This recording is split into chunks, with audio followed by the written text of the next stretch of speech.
Hello जी। अर्ज़ किया है क्यों हुई देर आपको? अच्छा, एक तो सबसे क्योंकि पहले ये मुझसे बहुत से लोग यहाँ से बार-बार आके पूछ रहे नहीं, थे कि यूसुफ कहाँ है? आई एम रियली सॉरी, मुझे बहुत बुरा लगता है, बहुत माज़रत आप सब लोगों को कोई इंतज़ार करे किसी का। हालाँकि मैं करीब ही हूँ, बस मुझे आते-आते थोड़ा नहीं, और देर हम हो सबको गई। यहाँ के ट्रैफ़िक का बिल्कुल अंदाज़ा है, हमें लगा कि आपको तैयार होने में इतना वक़्त लगा। नहीं, तैयार होने में मूंछें टेढ़ी करनी है, धोती बाँधनी है और सर पे पटका बाँधने में मुझे इतनी देर नहीं लगती। सही। अच्छा यूसुफ, हम आपके बारे में मेरे ख़्याल से यहाँ पे बहुत से लोग हैं जो कि बाकायदा आपसे अक़ीदत रखते हैं। ठीक है, मैंने देखा है कि लोग मोहब्बत तो करते ही हैं, लेकिन बहुत ज़्यादा आपसे मोहब्बत करते हैं।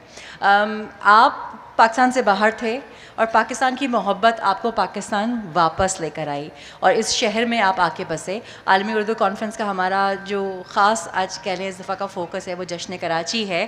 तो जब आप पाकिस्तान से बाहर गए और जब आप वापस कराची आए तो आपको कुछ फ़र्क लगा कराची में?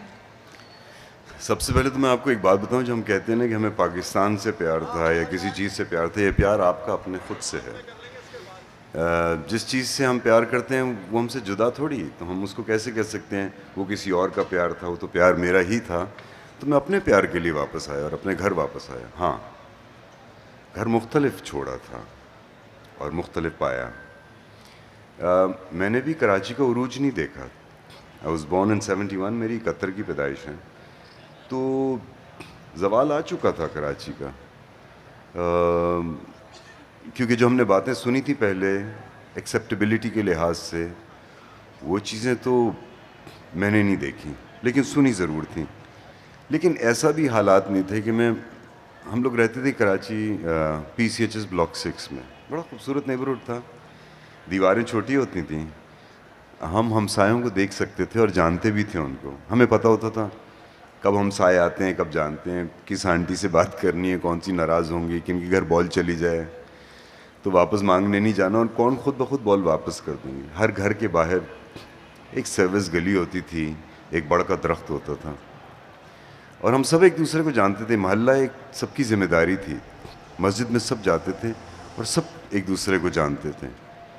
ये मेरा बचपन था और मैंने ऐसा कराची देखा कि मैं जिम खाना तक वहाँ से नर्सरी से साइकिल पे आऊँ, और लेकिन फिर आहिस्ता आहिस्ता मेरी आंखों के सामने पता नहीं कैसे वो दीवारें ऊंची हुई और मैंने उनको ऊंचा होते देना।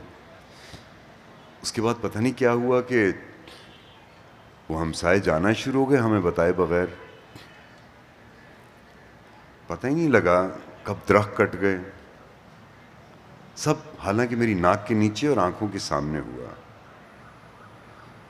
तो या तो मैं अंधा था, कुछ देख ना पाया और होने दिया अपने शहर के साथ जो होता रहे।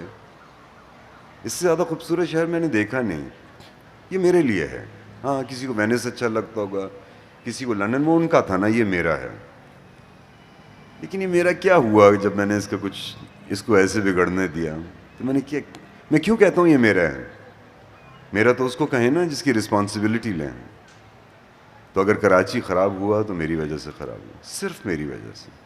आई स्वेयर, मैं आपको बताऊं, मैं कसम खा के कह सकता हूं, मैं अगर अपनी ज़िंदगी का मकसद ये बना लेता कि इस शहर को मैंने ठीक करना है, तो बाखुदा मुझे कोई भी नहीं छोड़ सकता था, मुझे कोई भी नहीं हिला सकता था और मेरा शहर साफ़ हो जाता।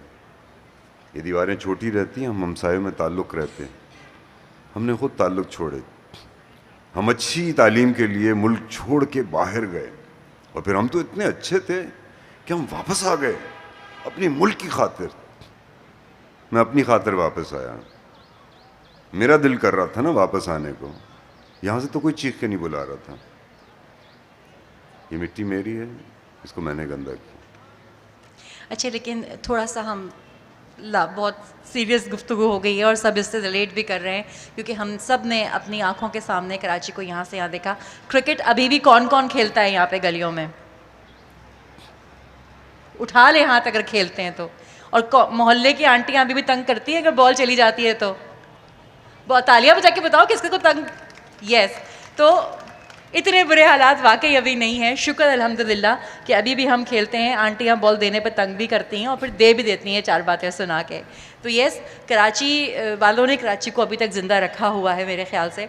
यूसुफ, आप वापस आए, और अक्सर लोग जब पाकिस्तान से बाहर जाते हैं तो उनको लगता है कि अब यहाँ आके हमारा कोई फ्यूचर नहीं होगा, क्योंकि जाहिर सी बात है फाइनेंशियल स्ट्रेंथ हर एक ने कमाना होता है, अपना घर चलाना होता है, तो लगता है कि हम आके कुछ कर नहीं पाएंगे। आप वापस आए, आपने अपनी चॉइस की, यानी कि आपने एक स्टूडियो की बुनियाद रखी, ठीक है, आप पूरा आर्ट और कल्चर से ही रिलेटेड रहे, आप वही काम करते रहे, और इतना बड़ा आपने न सिर्फ नाम कमाया बल्कि इज्जत भी कमाई। तो मैं यंगस्टर्स के लिए आपसे पूछना चाहूँगी कि बहुत से लोग कहते हैं कि यहाँ हम कुछ नहीं कर सकते, तो आपके साथ क्या पीछे की वो अक्सर लोगों का ये होता है ना कि जी पीछे से दौलत है तो हम कर लेंगे, तो वही चीज़ आपकी सपोर्ट रही, या वाकई आपने यहाँ पे, हम तो जानते हैं लेकिन मैं लोगों के लिए पूछ रही हूँ कि आपने वाकई उसको स्टार्ट किया और फिर उससे बिल्ड किया, तो ये कितना आसान था, ताकि अगर हमारे कोई नौजवान यहाँ पे रहते हुए अपना फ्यूचर बनाना चाहें, इकोनॉमिकली वाइबल फ्यूचर भी बनाना चाहें, तो उनके लिए एक मोटिवेशन हो। लेकिन अगर आपका ईमान इस पे है कि जो आपके नसीब का कोई ले नहीं सकता और जो नहीं है वो कोई दे नहीं सकता, तो फिर आपको फिक्र होनी नहीं चाहिए। दूसरा, अगर आपके पास कोई स्किल सेट है, एक स्किल सेट है, तो आप कभी भी भूख नहीं मरेंगे। भाई रोज़ी की जिम्मेदारी तो मालिक ने रखी है ना, वो तो वो देगा, वो दे रहा है, चूंटी को दे रहा है, मुझे क्यों नहीं देगा। हाँ, मुझे सादी रोटी नहीं चाहिए ना, मुझे साथ बिरयानी चाहिए, मुझे साथ अचार भी चाहिए, चटनी चाहिए। उसके लिए थोड़ा सा स्किल सेट डेवलप कर लें। और हर इंसान के पास कोई ना कोई स्किल है, आपने उसको पॉलिश करनी है, उसको बेहतरीन कर देना है।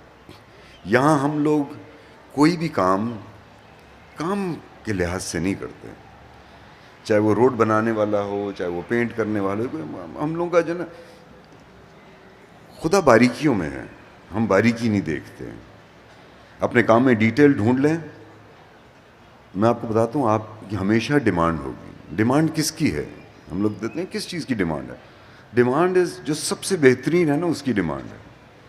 सो जो आपकी फील्ड, आप उसमें बेहतरीन हो जाएं, चाहे सफाई की हो, चाहे धुलाई की हो, चाहे कपड़े बनाने की हो, चाहे बातें बनाने की हो। आई मीन, अगर आप बेहतरीन कर सकते हैं तो you will always be in demand. लोग आपका इंतज़ार करेंगे, लोग ढूंढेंगे आपको। और फोकस काम पे होना चाहिए। हमारा फोकस दाम पे होता है। आप काम पे फोकस करें, हो कि आपको मज़ा आना चाहिए। मेरा तो एक ही वो है टैगलाइन कि हमें मज़ा आना चाहिए और हमारे मज़े से किसी का भला होना चाहिए। भाई किसी का भला हो जाए तो वो नोट भी देंगे, वोट भी देंगे। आपने वोट की बात की, अभी पीछे गुफ्तगू हो रही थी और काफ़ी हम लोग आपका जिक्र कर रहे थे क्योंकि इंतज़ार हो रहा था आपका। तो किसी ने मुझसे ये सवाल कहा था पूछने के लिए कि आपका इरादा है कोई इलेक्शन में खड़े होने का आगे चल के, क्योंकि वोटर्स तो मौजूद हैं आपके, सिर्फ आपके फैसले का इंतज़ार है। जी हाँ, मुझे मेरे जैसे इंसान को सियासत में होना चाहिए।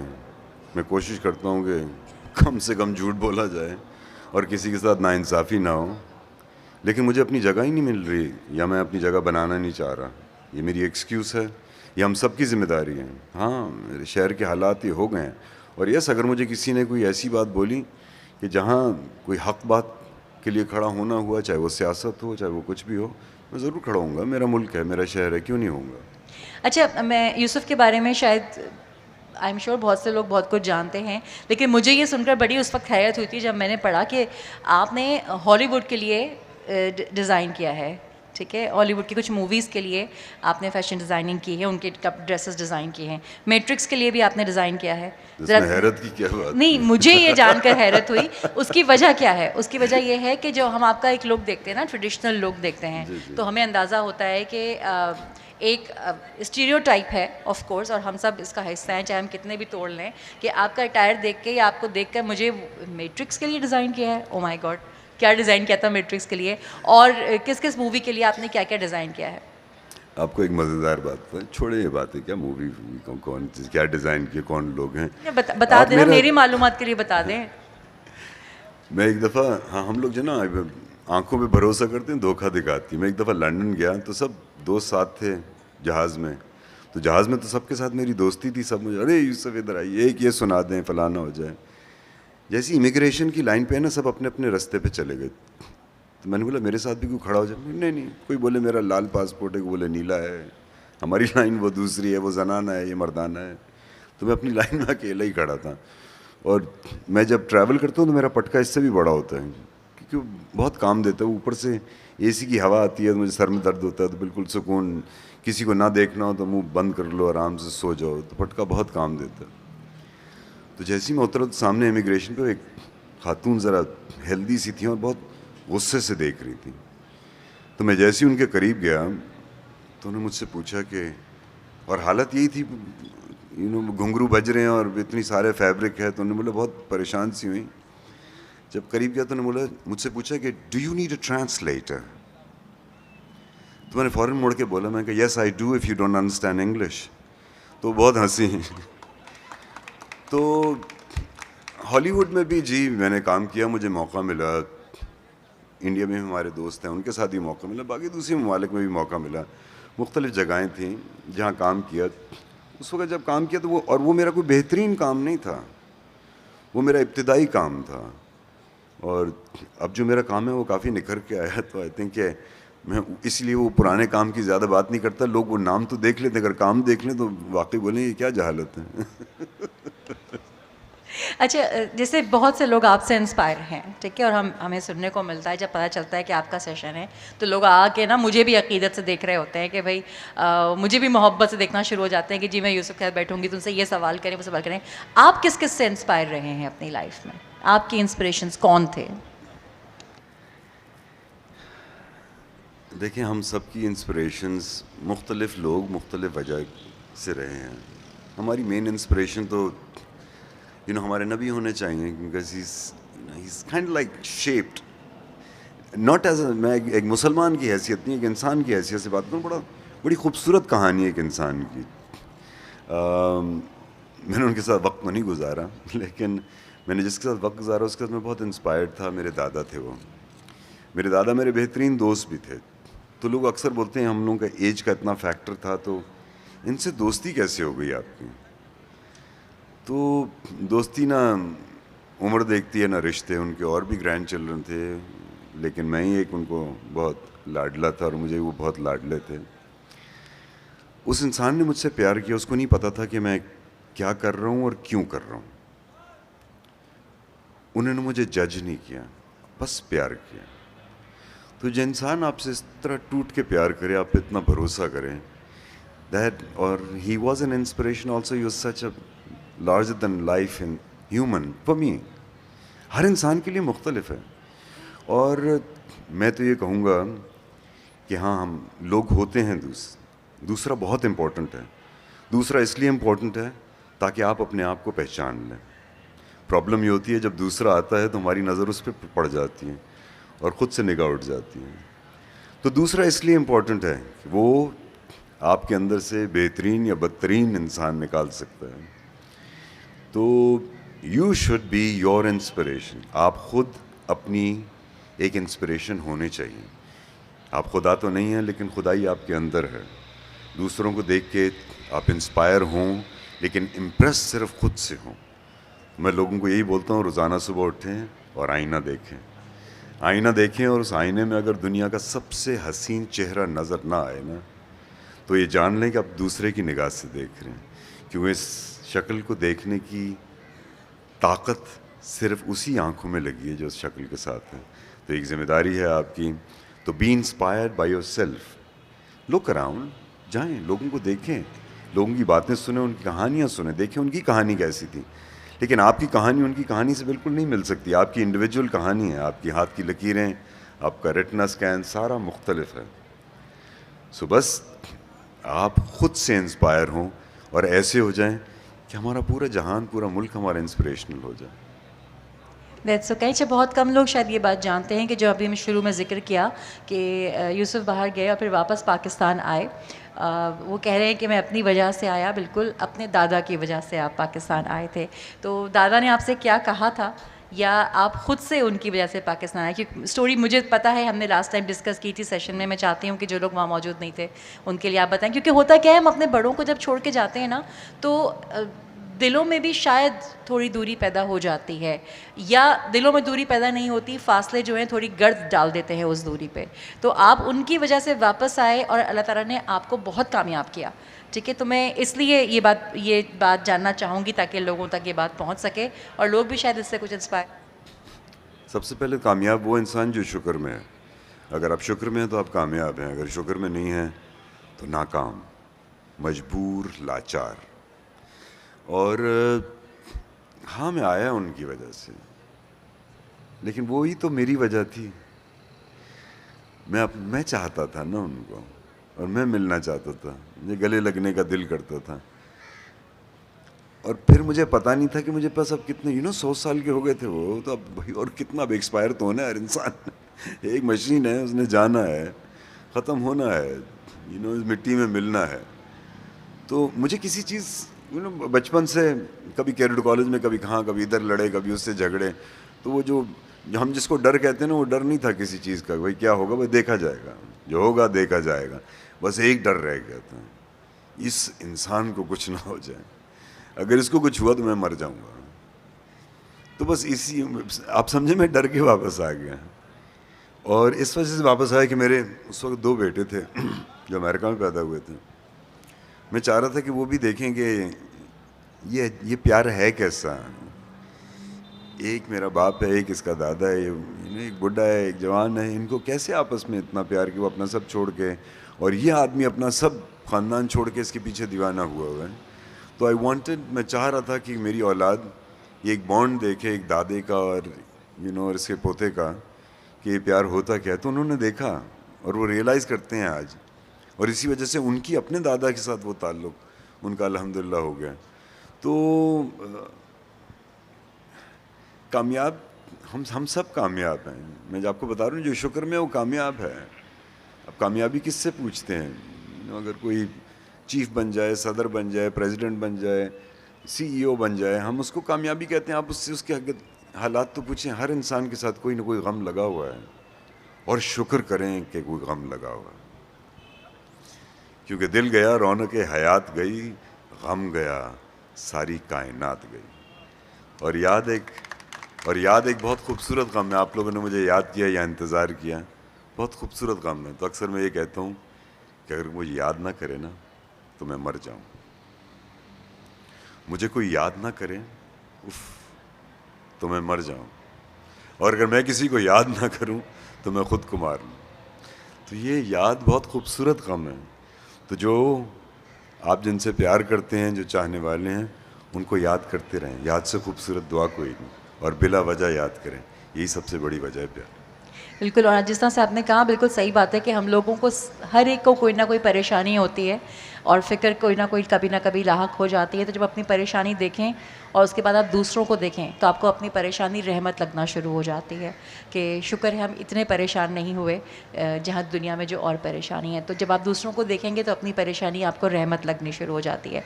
इससे पहले कि हमारा वक्त ख़त्म होने का पर्चा आ जाए, मैं चाहूँगी कि आपका कलाम सुनने के लिए लोग बहुत बेताब होते हैं, तो आप पहले अपना कलाम सुना दें, फिर अगर वक्त होगा तो हम आप लोगों से कुछ सवालात भी ले लेंगे। एक मैं आपको सुनाता हूँ, आँखों पे जो मैं सुनाता हूँ वो सुना दूँ, क्या सुनना चाहेंगे? अरे आप जो सुना देंगे हम सुन लेंगे, सबको ही अच्छा लगता है, आपका सुनाने का अंदाज़ बहुत मज़े का है। या कोई ख़ास फरमाइश है? जो सुना देना, जो दिल चाहे सुना दें, एक आवाज़। अच्छा, एक और चीज़, जब भी लोग अक्सर पूछते हैं भाई शायर का क्या मफ़हूम था, आप क्या सोच के लिख रहे थे, इसके बारे में आपको सोचने की ज़रूरत नहीं है। मैं यहाँ पे ये ज़रूर कहूँगी कि हमें तो हमेशा बचपन से सिखाया गया है, क्लास 5 से, कि इस शेर में शायर ये कहना चाहते हैं, तो फिर हम कैसे नहीं सोचें? किसने ये भुगता है उर्दू की शायरी, ये इस शेर में शायर ये कहना चाहते हैं। मुझे बचपन में, मैं क्लास में बैठता तो एक खिड़की बनी थी, उसमें से मुझे सिर्फ आसमान नज़र आता था। तो एक दिन मेरी टीचर ने उस पर लिखा ब्लैक बोर्ड पे कि sky is the beginning, sorry sky is the limit. तो जब मैंने देखा तो मुझे तो समझ नहीं, मैंने कहा तो मैं देख रहा हूँ ये लिमिट कैसे, तो मैंने लिखा स्काई इज़ द बिगिनिंग। तो बहुत नाराज़ हुए, उन्होंने बोला कि भाई ये 100 दफ़ा ये बाहर अब खड़े हूँ, वो कान मोड़ते थे ना पहले, 360 मोड़ते थे कान, तो अब रिवाज शुक्र नहीं रहा हमने। लेकिन ये है कि तो उन्होंने बोला कि आप ये 100 दफ़ा लिखें। उनको भी बाद में समझ आया होगा कि आपने सही कहा था। तो मैंने 100 दफ़ा वही लिखा, स्काई इज़ द बिगिनिंग। सोचे मेरे माँ बाप कितने प्रॉब्लम थे, वो उनको हमेशा हर जुम्मे को कोई ना कोई टीचर बुला रही थी, आपके बेटे ने आज ये किया, ये किया। तो आप शरारती थे, अभी तो हैं, ये तो हमें पता है, दिखता नहीं है, लेकिन ये कि वैसे बचपन में थे, सही क्यों वाले नहीं, अब शरारती हैं और रहेंगे।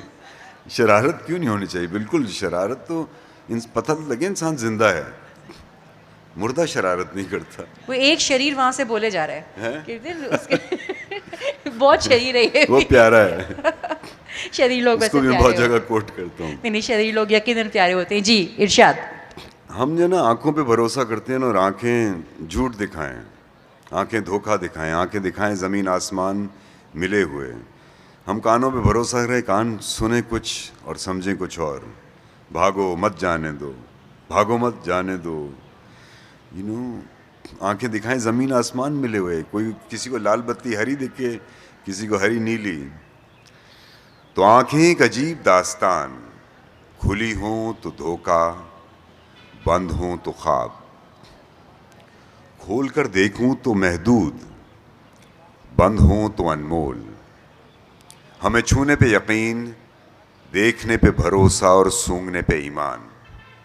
भूल गए एहसास को जो कभी छू के भी नहीं छुआ, सब देख के भी नहीं दिखा और सूंघ के भी नहीं समझा। तो महसूस करना शुक्रगुजारी, और यही असल बादशाहत जीने का राज। तो शुक्र करो उस लम्हे का जो जी लिया, शुक्र करो उस एहसास का जो महसूस हुआ, और शुक्र करो उस शख्स का जो खुली आंख न देख पाई लेकिन साथ हमेशा साथ रहा। तो ये जान लो वो जिंदा हैं, वो जिंदा हैं, वो जिंदा हैं। वो शख्स तुम भी हो और वो शख्स तुम ही हो। हम अशरफ हैं, हम अहले नबी, हम पीर फकीर, हम आले अली। असी औथे भी, असी ऐथे भी, असी दिलदारां दी महफिल विच। असी कम कमीन ते शाह वली, असी बुले शाह, असी मेहर अली। ए जीना सौखा जीना है, मैं औखा इनू कर बैठा, मैं डर बैठा, मैं लड़ बैठा, वाह, मैं प्यार दी बोली भुल भूल बैठा। मैं यार दी खातिर आया सा, मैं यार मनावण भुल बैठा। मैं मुड़ मुड़ पिछे तकदा रहा, मैं डर दे मारे लुकदा रहा, मैं कल दे नारे लांदा रहा, मैं अज दी वारी भुल बैठा। जद शुक्रगुजारी कीती ते गम सारे मैं भी भुल बैठा। तो शुक्र में रहें, खुदा बख्त दे, बर वक्त दे, हर वक्त दे और बरहक दे। बहुत बहुत डीप थॉट्स और बहुत अच्छा मैसेज। मैं प्यार दी बोली भूल बैठा, यही तो वो बोली है जिसको हमने याद रखना है। वो हमारे भी मसाइल और परेशानियां दूर करेंगी और दूसरों के भी दूर करेंगी। कोई सवाल है? मैं एक दो सवाल ले सकती हूँ। नहीं, मुझे 5 मिनट अभी हैं। और अच्छा ठीक है, ठीक है। तो आपसे मैं चाहूँगी कि एक कलाम और सुना दें। कोई सवाल है? जोर से खड़े होकर सवाल बोल है दो वहाँ। जल्दी से। हाँ, चंद सवाल जल्दी से बोल दो, जल्दी से बोल दो, टाइम नहीं है। 2-3 सवाल एक साथ। जी, तुझे इस तरह से बनाए, फरमाइश। फरमाइश। हाँ जी। मैं खुद भी अभी यही बोलने हाँ वाली जी, थी। मेरा कलाम नहीं लेकिन सुना। जी, और इसी कलाम पे हम एक इख्तिताम सोच, करेंगे। और ये आप देखें नीयत के ऊपर है। और हर इंसान जब भी कलाम सुने ना, शायर ने पता नहीं किस मूड में लिखा, नशे में लिखा, किस हालत में लिखा, आप अपने लिहाज से सुने उस कलाम को, तभी वो आपके लिए बेहतर होगा। और देखिए कि हाउ, अगर कोई कलाम आप सुन के आपको अपना आप बेहतर महसूस हो रहा है तो वो कलाम आपके लिए है। और अगर आपको शक में डाल रहा है, परेशान करे, तो मत सुने भाई, इतना कुछ लिखा हुआ है, आप वो जाके चीज़ें सुने। एक सोच अकल से फिसल गई, मुझे याद थी कि बदल गई। मेरी सोच थी कि वो ख्वाब था, मेरी जिंदगी का हिसाब था। मेरी जुस्तजू के बरक्स थी, मेरी मुश्किलों का वो अक्स थी। मुझे याद हो तो वो सोच थी, जो ना याद हो तो गुमान था। वाह, मुझे बैठे बैठे गुमा हुआ, गुमा नहीं था, खुदा था वो। मेरी सोच नहीं थी, खुदा था वो खुदा के जिसने जुबान दी, मुझे दिल दिया, मुझे जान दी। वो जुबान जिसे न चला सकें, वही दिल जिसे न लगा सकें, वही जान जिसे न मना सकें। कभी मिल तो तुझको बताएं हम, तुझे इस तरह से सताएं हम। तेरा इश्क तुझसे छीन के तुझे मैं पिला के रुलाएं हम। तुझे दर्द दूं तू न सह सके, तुझे दर्द दूं तू न सह सके, तुझे दूं ज़बान तू न कह सके, तुझे दूं मकान तू न रह सके, तुझे मुश्किलों में घिरा के मैं कोई ऐसा रास्ता निकाल दूं, तेरे दर्द की मैं दवा करूं, किसी गर्ज के मैं सेवा करूं, तुझे हर नज़र पे उबूर दूं, तुझे जिंदगी का शऊर दूं। वाह। कभी गिर भी जाएंगे गम न करो, हम मिल भी जाएंगे गम न करो, तेरे एक होने में शक नहीं, तेरे एक होने में शक नहीं, मेरी नीयतों को तू साफ कर, मेरी नीयतों को तू साफ कर, तेरी शान में भी कमी नहीं, मेरे इस कलाम को माफ़ कर। बहुत शुक्रिया। Thank you so much. और ladies and gentleman, Yusuf Bashir Qureshi. बहुत बहुत शुक्रिया। अस्सलाम वालेकुम।